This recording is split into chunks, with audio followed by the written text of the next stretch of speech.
Amén. Dios me lo continúe bendiciendo, hermanos. Como siempre, doy gracias a Dios porque me permite estar en su casa. Gracias a cada uno de ustedes por acompañarnos.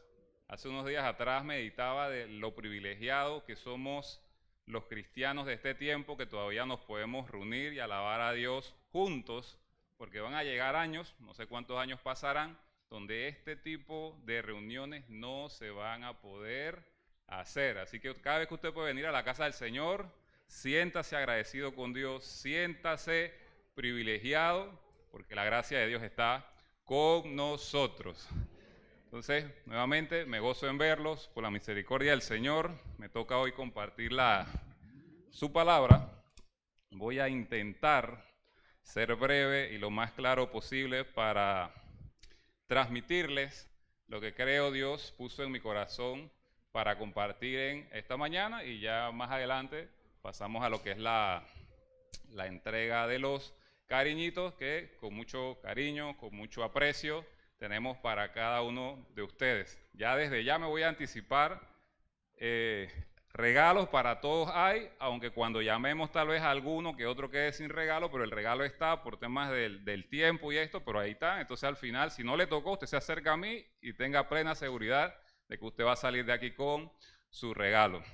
Entonces, en el día de hoy quiero compartir bajo un tema, un lema que se titula, un segundito, estoy abierto.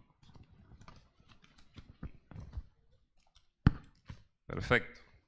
El tema bajo el cual vamos a compartir esta mañana es no te dejes engañar.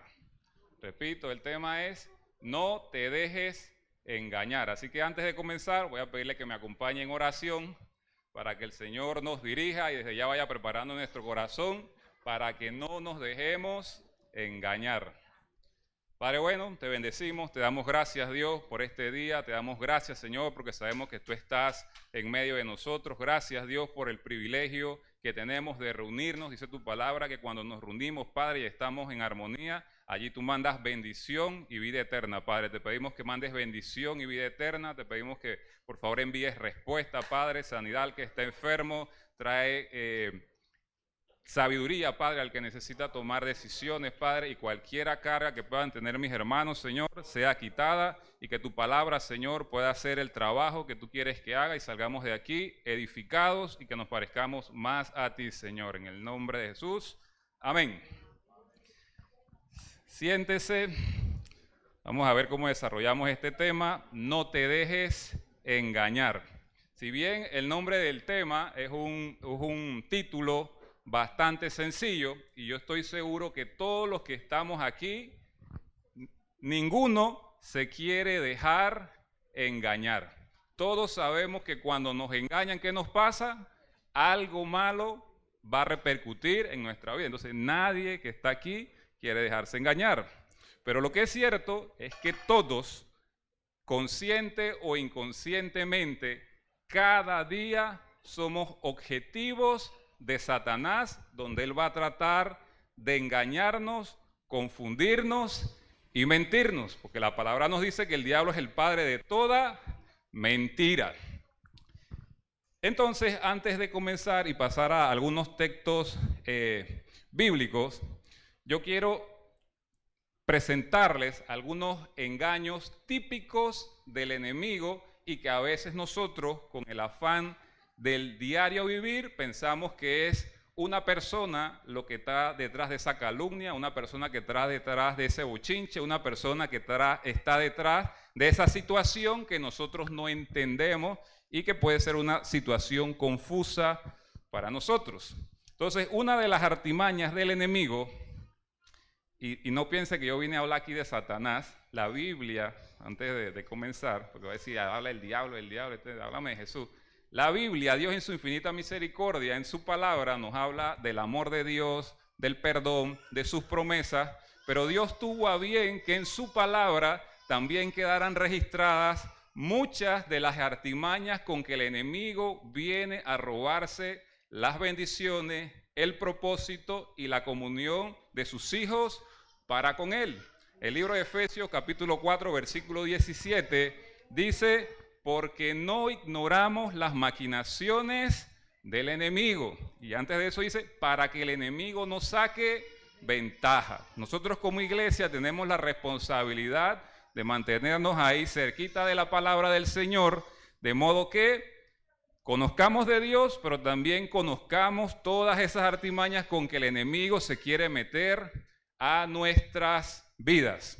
Entonces, una de las situaciones con que el enemigo normalmente nos engaña es cuando tenemos etapas de alta carga emocional. ¿Qué es esto de alta carga emocional? Cuando estamos airados, el enemigo siempre va a tratar de meterse, ¿para qué? Para traer problemas a nuestras vidas. Cuando estamos tristes e igualmente cuando estamos extremadamente alegres. Mira que en mi caso particular yo me equivoco, me gustaría decirle que el enemigo nunca me ha engañado, pero me ha engañado muchas veces. Y muchas veces me ha engañado no cuando estoy bravo, gracias a Dios, normalmente manejo estos sentimientos de ira y tristeza, pero cuando estoy contento, a veces prometió algunas cosas que después medito y me di cuenta que eso que prometí me dejé llevar por el impulso de la alegría y después resulta en desgaste, en molestia, en un montón de cosas, pero fue el enemigo que se aprovechó de ese momentito de alegría excesiva y nos confundió, nos engañó y de alguna manera nos roba ¿qué? La comunión con Dios, nos roba la alegría, nos roba el gozo. Entonces, cuidado cuando usted atraviese alguna situación de alta carga emocional, porque el diablo va a estar por allí cerca para tratar de engañarlo y confundirlo de alguna manera. El enemigo también trata de engañarnos con las apariencias. Yo creo que este punto es bien claro. El enemigo, si por él fuera, él quisiera que nosotros, que toda la raza humana, tomara sus decisiones solamente apelando al sentido común y apelando a los sentidos naturales.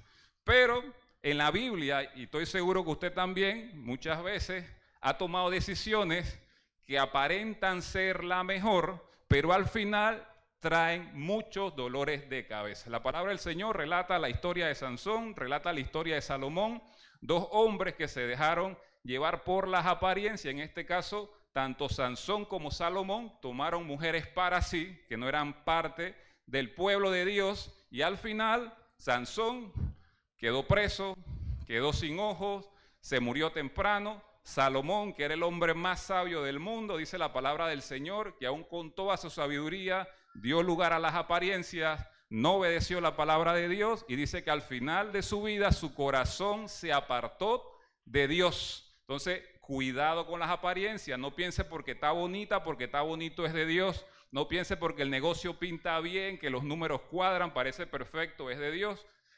Hace unos años atrás, sé que varios de los que estamos aquí nos metimos en un negocio que prometía una rentabilidad volando y nos engañaron. La platita se fue, no vimos un centavo de vuelta, nos engañaron por las apariencias. Así que cualquier decisión que usted vaya a tomar, hermano, por más lógica que parece, siempre tenga a Dios presente, no deja que el enemigo le engañe.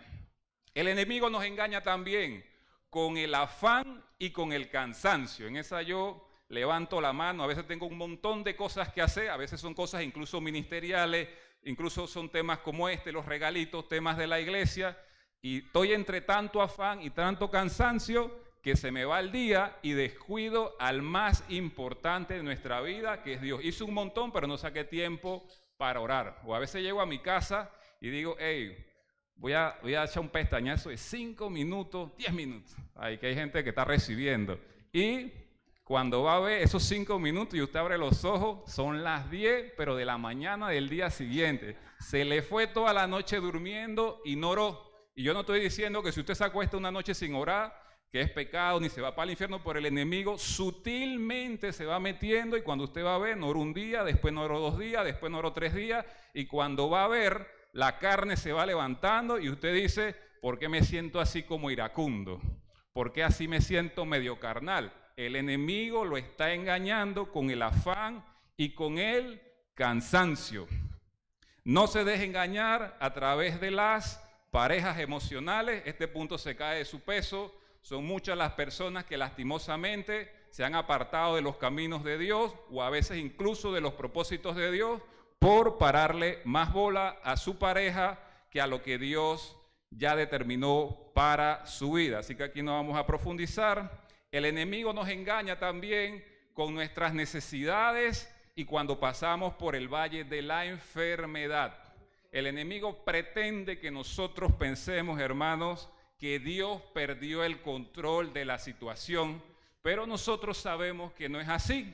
No importa la condición que usted pueda tener en este momento, Dios siempre está en control. No importa el diagnóstico, no importa los ceros que usted pueda tener en su cuenta de ahorro, cero en rojo, no cero a la derecha, puro cero a la izquierda tiene usted, pero Dios sigue estando en control, así que no deja que el enemigo lo engañe, que lo que Dios prometió para usted no se va a cumplir. No se deje engañar ni por la riqueza y tampoco se deje engañar por la pobreza. Cuando somos, digamos, tenemos escasez económica, podemos pensar, dudar, ¿será que Dios no está conmigo? Porque yo así, sin un centavo, ¿qué voy a poder hacer yo para Dios? O cuando soy rico, puedo llegar a pensar que riqueza es sinónimo de intimidad y de relación con Dios y sabemos que eso no es así. Usted puede ser millonario, usted puede ser billonario, usted puede tener todos los ceros a la derecha en la cuenta, pero no necesariamente usted, cuando se presente ante el trono de Dios, le van a decir, ven buen siervo y fiel. Entonces no se deje engañar por la riqueza, no se deje engañar por la pobreza tampoco. No se deje engañar por sus logros. A veces, cuando Dios nos permite alcanzar ciertas cosas, una casita, un carro, un título universitario, el enemigo nos puede engañar. ¿Para qué? Que se nos suba el orgullo. El hermano Bicho daba un testimonio bueno el viernes, no sé si era propio o de alguien más, donde él, por lo menos lo que entendí, había una persona, Dios la empieza a bendecir. Antes de que Dios la bendiciera, esa persona llevaba a su casa a todo el mundo, le brindaba café en los vasos que tenía, pero apenas Dios la bendijo con una casa, ahora tiene su alfombra de terciopelo, tiene su vajilla de $200. No, ese poco niño me van a venir a ensuciar la alfombra, negativo. Vienen los hermanos, no, mis vasos de $200, que va, me los van a astillar, eso no es de Dios. Y se llena su corazón de orgullo y empieza a perder, a alejarse de la voluntad de Dios.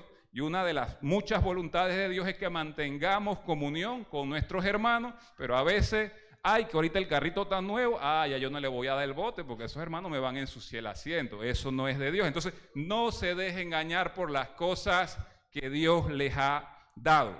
Y para cerrar este primer punto, quiero resaltar, y es algo que vive mucho la iglesia de hoy en día, no se deje engañar por las manifestaciones espirituales. Las manifestaciones espirituales, los dones, los milagros, los prodigios son una bendición para la iglesia. Pero no se deje engañar por eso. Dones, prodigios, milagros, igual que la riqueza, no es sinónimo de relación y comunión con Dios.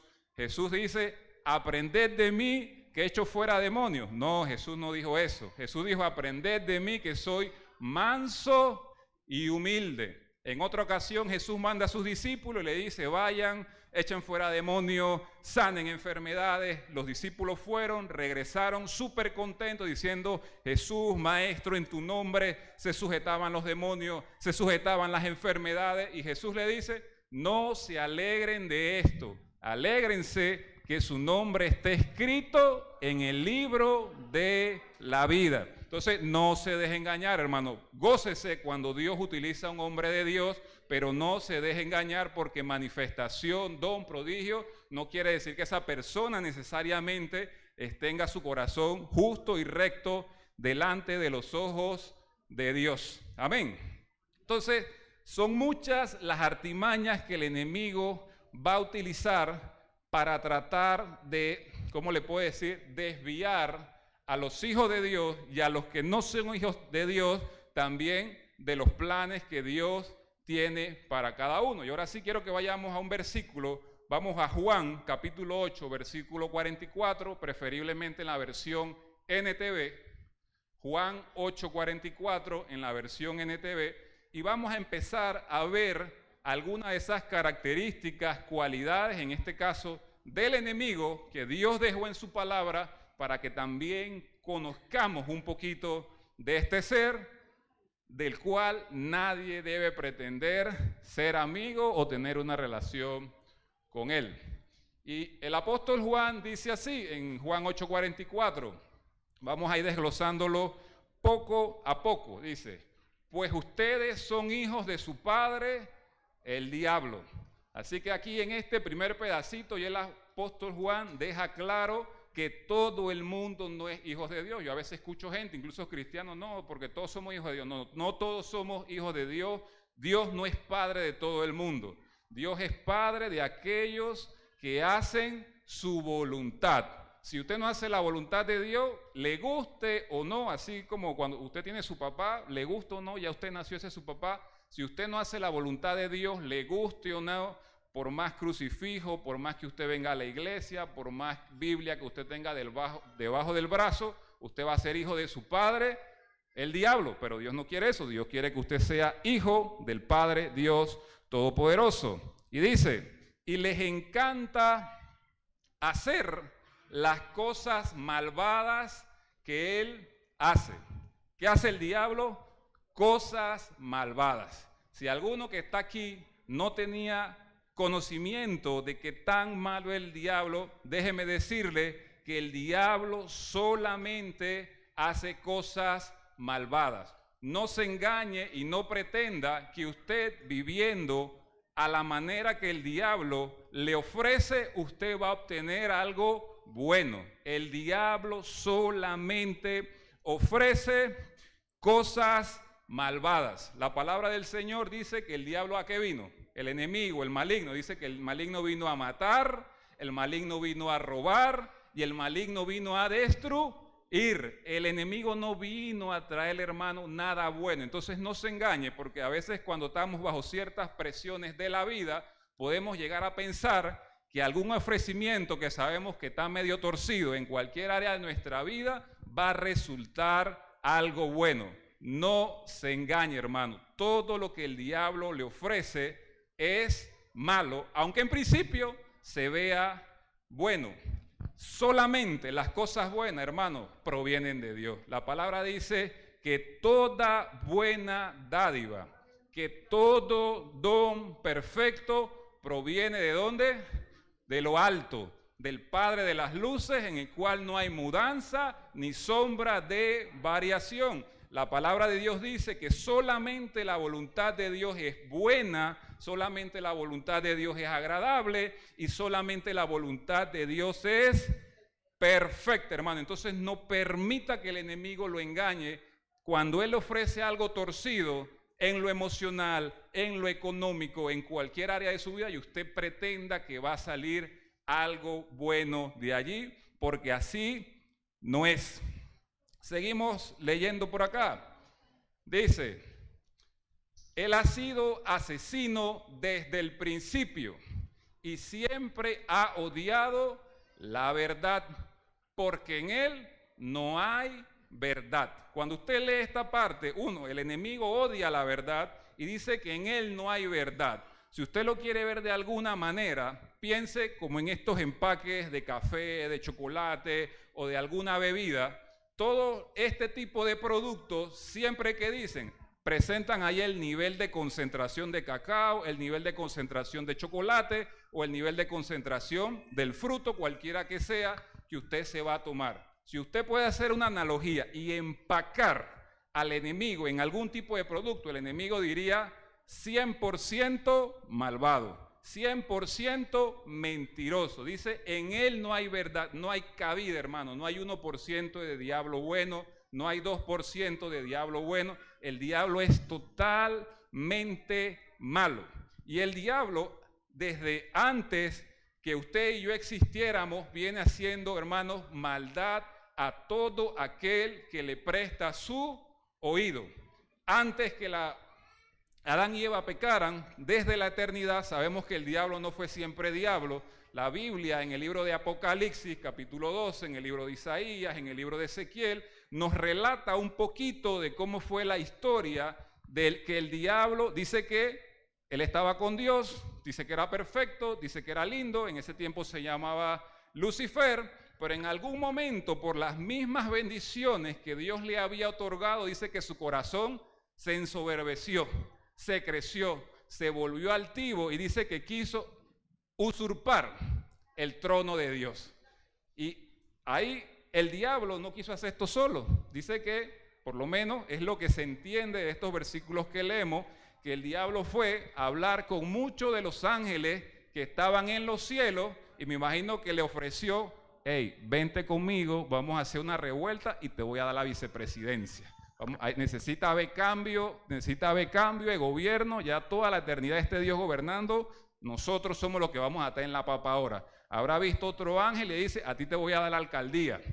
Y a todos los que le prestaron su oído a Satanás, dice Dios que no tiene nada que ver con la rebeldía, y a Dios que nadie lo puede mover de su trono, dice que agarró a toda esa gente y patitas afuerita del cielo, y dice que el diablo con todos los que le prestaron su oído fueron lanzados del reino de los cielos y perdieron la bendición más grande que cualquier ser puede tener, que es gozar de la presencia y de la comunión con Dios.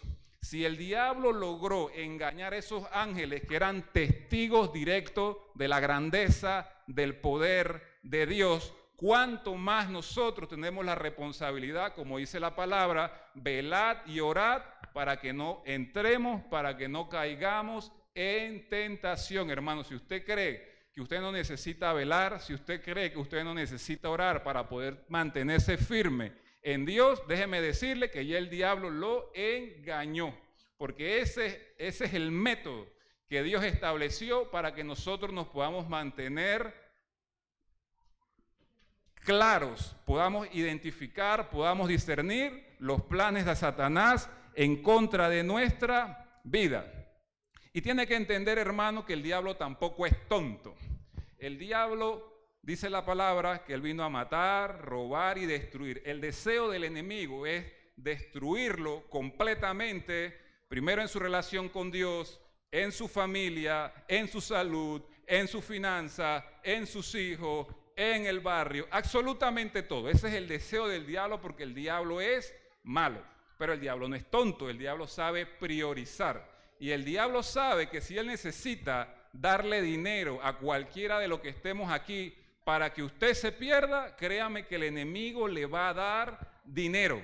Porque el diablo dice, yo prefiero que tú tengas 50, 60 años con platica en la tierra y cuando te presentes ante el Rey de Reyes y Señor de Señores te diga, no os conozco, apartados de mí, hacedores de maldad, a tenerlo acá apretado y que por esa apretazón los mande. Entonces vengan y corran a la iglesia a buscar de Dios. Y yo le aseguro, hermano, que muchos de nosotros, a veces Dios no nos bendice más, porque sabe que a donde nos dé un poquito de dinero, aunque ahorita usted diga, Señor, yo te voy a servir, aunque tú me hagas rico, yo siempre te voy a poner en primer lugar. Hay mucha gente que cuando tiene un par de dólares en el bolsillo, lo primero que hacen es olvidarse de Dios. Entonces hasta démosle gracias a Dios porque a veces nos tiene medio apretado, pero con nuestro corazón amándolo y poniéndolo a Él en primer lugar. Amén. Sigue por acá, dice, en Él no hay verdad, dice, cuando miente, actúa de acuerdo con su naturaleza porque es mentiroso y es el padre de la mentira. Dice la palabra del Señor que el diablo es mentiroso y es el padre de la mentira. Cualquier situación, cualquier escena donde en su vida usted vea que hay confusión, cualquier escena donde en su vida usted vea que hay algún tipo de engaño, alguna calumnia, algún falso testimonio, no mire al vecino, no mire al familiar, no mire al compañero de trabajo, sino sepa que espiritualmente hay algo que se está levantando contra usted, que si bien el diablo está utilizando al vecino, al cliente, al familiar, al compañero de trabajo, pero este tema de la confusión y el engaño, como dice la palabra del Señor, el diablo es el padre de la mentira. Entonces, antes de ir a hablar con el compañero de trabajo que tal vez lo está calumniando, antes de ya hablar con ese cliente que de repente levantó un bochinche contra usted, con su jefe, usted saque un minutico y ore y presénteselo a Dios, porque bien dice la palabra del Señor, que nuestras luchas no son contra carne ni sangre. Todo lo que pasa, todo lo que se manifiesta en este mundo natural tiene un trasfondo espiritual. Aunque usted diga, pero esa prima me las va a pagar. No es su prima, es el diablo que está usando a su prima, a ese compañero de trabajo. Ahora él sí va a aprender a respetar y a no meterse conmigo. No es ese compañero de trabajo, es el diablo que la está usando, y Dios nos llama a que abramos nuestro discernimiento y que nos anticipemos a esas cosas. Este tema del engaño, hermanos, y voy así como carretilla porque sé que esto va a tomar tiempo también, es tan utilizado por el enemigo y utilizado también por los gobiernos y por las personas todos los días para tratar de ¿qué? De hacerle daño a las demás personas de una manera sutil. Y hay una historia que me gusta mucho y que seguramente usted la habrá escuchado, que explica o nos hace entender cómo funciona este tema del engaño y cómo trabaja el enemigo para inmiscuirse sutilmente en la vida de los cristianos. No sé si alguno de los que está aquí ha escuchado la historia del caballo de Troya. Hasta películas hay por ahí de Troya. ¿Han escuchado alguno? ¿Sí? ¿Qué relata esta historia? No se sabe si es una historia verídica o si es una historia de ficción, pero al final es una historia que ilustra muy bien el punto del engaño. Y dice que hace muchos años atrás habían dos naciones. Estaba la nación que hoy conocemos como Grecia, donde habitaban un grupo, un ejército militar, que eran los espartanos. Los espartanos vivían en Grecia. Y había otro grupo que vivía en lo que hoy conocemos como Turquía, que se conocían, un ejército, que eran los troyanos. Ahí hay esta película de eso y salió Brad Pitt y toda la cosa, los troyanos.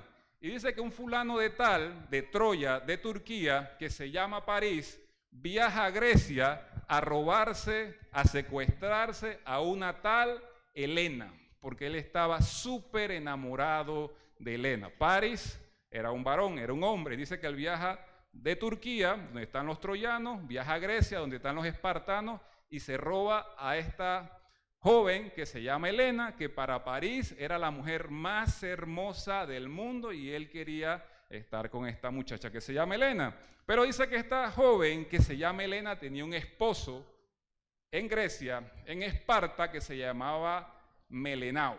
Melenao era el rey en Grecia en ese tiempo, y cuando él se entera que le secuestraron a su esposa, dice que automáticamente hace un convite entre los ejércitos de la región y dice: yo voy a ir a rescatar a mi esposa allá en Turquía, donde esos troyanos se preparan, viajan a Turquía, y dice que por 10 años estuvieron combatiendo contra el ejército troyano, pero con muy poco avance, porque Troya era una ciudad muy fortificada, con unos muros muy grandes, así tipo los muros de Jericó, y los avances que podía tener, en este caso Esparta, Grecia, sobre Troya en Turquía, era muy poco. Tratar de enviar al ejército a traspasar esos muros podía peligrar que ellos fueran a obtener la victoria. Entonces dice que pasaron 10 años ellos ahí desde lejito, tirándole piedras, no sé qué otra arma, tirándole flechas, para tratar de que los troyanos hicieran algo, pero por 10 años no lograron penetrar los muros de Troya. Y dice que un día planearon una estrategia y simularon su retirada. Después de 10 años, bueno, vamos a dejar a Helena allá con París y me tocará casarme de nuevo, dice Melenao. Y simularon su retirada.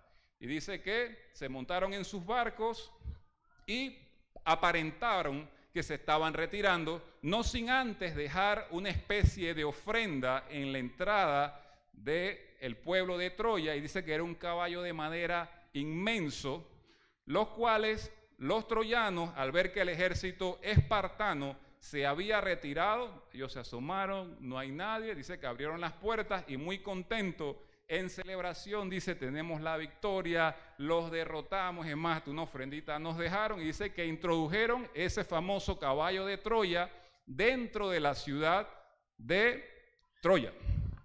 ¿Y qué pasó? Dice que esa noche, después de fiesta, parranda, celebración, Dice que en la noche todo el mundo borracho, todo el mundo bebido en ese tiempo, en esa ciudad de Troya, resulta que dentro de ese caballo, que era inmenso, se habían escondido algunos militares espartanos, los cuales salieron en la noche de ese caballo, abrieron las puertas de la ciudad y muchos de los espartanos estaban escondidos en los bosques y pudieron entrar a la ciudad y recuperar Helena y destruir lo que en ese momento era Troya.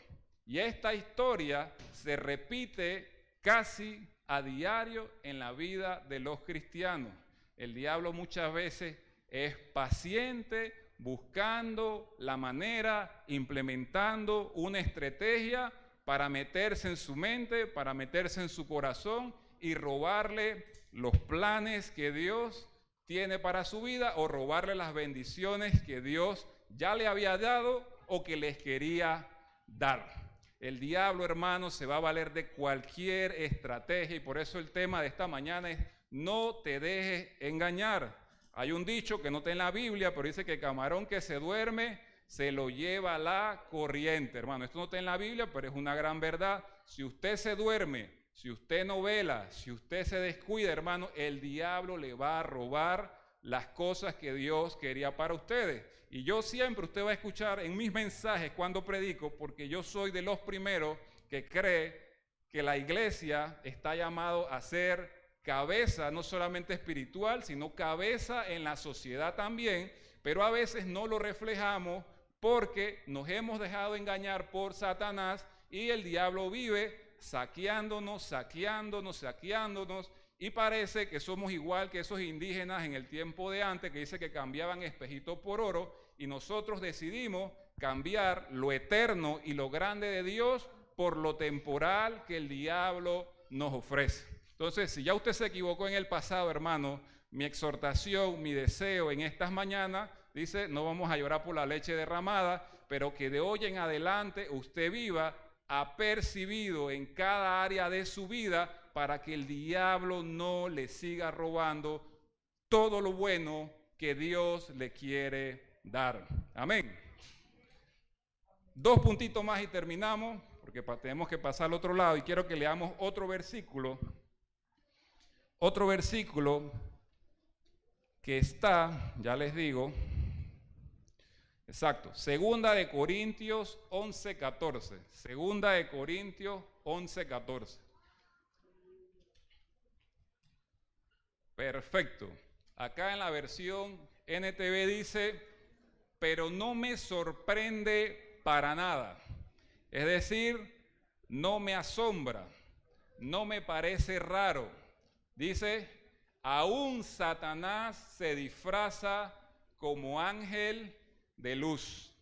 ¿Y por qué eso está puesto ahí, hermano? Es decir, no solamente el diablo envía a sus emisarios, a sus siervos, digámoslo así, para que ellos inventen artimañas. Si el mismo diablo tiene que bajarse de su trono para tratar de engañarlo, hermano, lo va a hacer. El diablo no va a escatimar esfuerzo por tratar de afectarlo y nuevamente robarlo, desencaminarlo de lo que Dios tenía para su vida. Y yo quiero hacer hincapié o énfasis en algo que no sé si usted lo habrá escuchado, que se llama el periodo de la confusión. El periodo de la confusión. Es algo bien sencillo, pero creo que es algo que es poderoso y que nos puede ayudar a nosotros a tratar de ganarle al diablo cuando él viene a engañarnos. ¿Y qué es el periodo de la confusión? Un engaño, como un todo, es una estrategia que Satanás establece o lleva a cabo para hacerle daño a usted. Eso es el engaño. Pero sabemos que todo engaño comienza bonito, todo engaño comienza atractivo, todo engaño al principio se ve bien, el diablo disfrazándose ¿qué? Como ángel de luz. Y ese engaño puede tener, hermano, muchas caras y muchas formas. Puede ser el conductor que le atraviesa el carro cuando usted va para el trabajo y esa ventana de la confusión es ese interín mental cuando usted está entre bajarle la ventana y decirle 4 verdades a ese que se le atravesó o en ese momento usted se acuerda de los principios bíblicos, de que perdonemos, de que seamos pacificadores, de que no paguemos con la misma moneda y no permite que la cuestión escale a un daño mayor. Este tema de la ventana de la confusión es como si usted se parara en el borde de un acantilado. Usted está en el borde de un acantilado, ya la situación está tensa. Yo no sé, si yo me paro en el borde de un acantilado, yo estoy ya medio preocupado, la cosa está medio fea. Pero aunque la situación esté tensa, crítica, usted todavía tiene el control de la situación. A pesar de que la situación esté tensa, usted todavía puede caminar hacia atrás y refugiarse o posicionarse en un lugar más seguro. Pero en el momento que usted decide saltar al acantilado, es decir, que usted no domina su cuerpo, y por eso Dios dice que Él nos dejó dominio propio, y usted salta y usted cae en la trampa del enemigo, hermano, el daño o la situación, cómo vaya a quedar, ya no está en su control.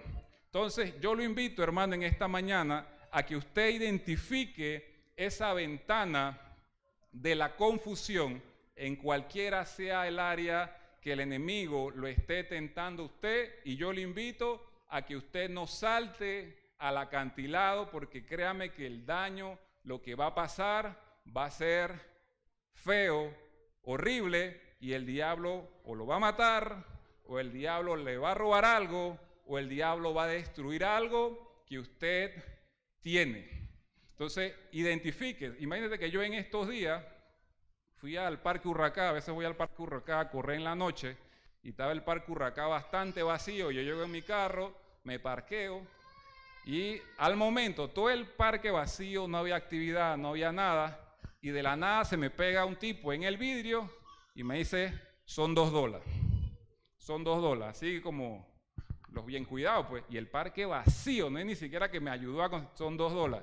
Y ese día, por la misericordia de Dios, no se formó un problema, porque ese día yo estaba confundido, como dice aquí, afanado, cansado, con un montón de cosas a la cabeza, y es algo que normalmente no hago, pero yo vengo y le bajo el vidrio al tipo, que son $2, que estaba yo como acalorado. Gracias a Dios, este señor, no sé si porque me vio grande, o era medio flojo, o estaba pescando en Río Revuelto, y dice, no, tranquilo, no es nada. Pero imagínense que ese tipo hubiera agarrado una piedra y me mete una pedra a mí, o al vidrio del carro, o a alguna puerta, por simplemente dejarme engañar. Ese daño hubieran podido ser, si es un golpe físico, hubieran sido un poco de plata yendo al hospital, o si hubiera sido un daño material, un vidrio, 100, 200, no sé cuánto cuesta, pero ¿por qué? Por dejarnos engañar. Para mí era tan fácil, estoy en el carro, está de noche, está vacía la carretera, en 30 segundos yo hubiera estado del otro lado del parque, donde están la seguridad, donde están los policías, y me parqueaba allá y no pasaba nada. Pero el diablo trabaja así. El hermano Héctor contó un testimonio hace un tiempo y cómo el diablo engañó a un grupo de jóvenes. Se dio una situación por allá por donde el hermano Héctor vive. Unos jóvenes vinieron y golpearon fuertemente a una pareja que viven ahí cerca de donde vive el hermano Héctor y la señora Noralba, y ese relajito, nada más como por darse a respetar, dice, cuando se avanzó el asunto, la jueza dice, vamos a meterle 6 meses de cárcel, aparte de eso tienen que pagar esto y aquello, y simplemente por dejarse llevar, por no identificar, no controlar, no ser guiados por el Espíritu Santo, tienen tremendo dolor de cabeza esos muchachos. Pero ojalá quedaran esos muchachos. Nosotros como iglesia del Señor también muchas veces nos metemos en situaciones, y estoy seguro, yo hoy en día estoy metido en algunas situaciones donde no debería estar. ¿Por qué? Porque me dejé engañar por el enemigo. Y no permite, hermano, ya no me voy a extender más, yo creo que el punto es claro, me gustaría decirle otro montón de cosas, pero si usted se va de aquí con un punto, hermano, recuerde que el diablo vino a matar, el diablo vino a robar, el diablo vino a destruir. Recuérdese que el diablo dice que anda como león rugiente buscando a quien devorar, hermano. No piensa que el diablo está de vacaciones en Hawái. El diablo a diario está pensando qué daño le hago a Suani, qué daño le hago a María, qué daño le haga a Ruby, qué daño lo hago a Bicho, y está tratando de ver cómo entra a su vida, qué caballo de Troya él logra meter a su mente, hermano, para hacerle daño. Entonces no permite, hermano, que el diablo le robe las bendiciones y que cada uno de los que estamos acá podamos manifestar completamente lo mejor de Dios a todo el mundo y que la gente pueda decir, hey, el Dios que se sirve, el Dios que ella sirve, hey, es real, mira cómo lo tiene, mire cómo la tiene, y no que nos vean así como medio chueco, y no es porque la palabra de Dios no se cumple, sino porque nosotros mismos abrimos puertas y el enemigo entonces nos hace daño y entonces no somos esa luz que Dios quiere que seamos. Amén. Así que no me voy a extender, hermano, pero por favor no se deje engañar. Amén. Dios me lo bendiga.